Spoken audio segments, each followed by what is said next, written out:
Gioia, ma che schifezza, che grande schifezza, immensa schifezza.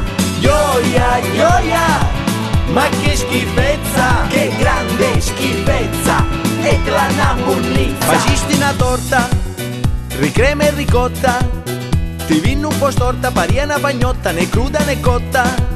E al primo assaggino, veleno, ci persi in canino, e non l'unico sano. e l'altro dentino che fragole finte di vetro dipinte.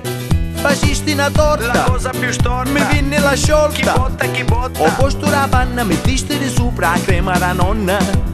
E come ingredienti, Sienti, non navi e non enti. rinenti. Usa sta farina, camazia, pipina, ciruna, iadina. No!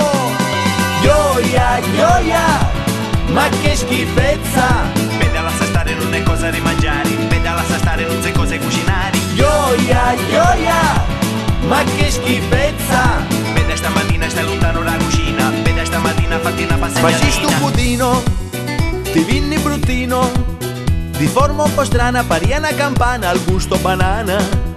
E al primo assaggino, Veleno, sparai in un di ruttino. aria il ripieno. E un altro più forte che tutte le porte sbattiero più volte, una tromba d'aria. Ti voglio cucinare tante cose, E lascia stare, dolci prelibati coperti di rose. e lascia stare. Mi faccio la dolceria dentro casa tua.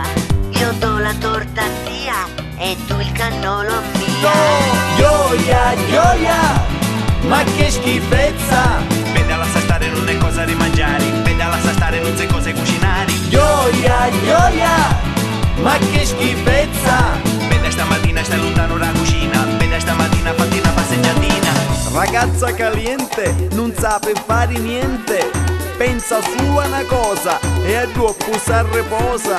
Ma quando va in cucina è proprio una cretina, non muove neanche un dito, manco l'uovo bollito.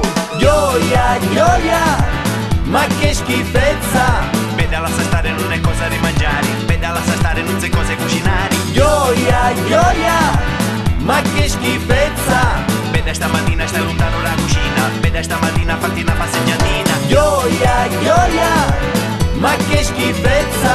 Vedala sa stare non è cosa di mangiare, vedala sa stare non sai cosa cucinare. Gioia, ma che schifezza. Vede stamattina stai lontano dalla cucina, vede stamattina fatti una passeggiatina. E vaffanculo.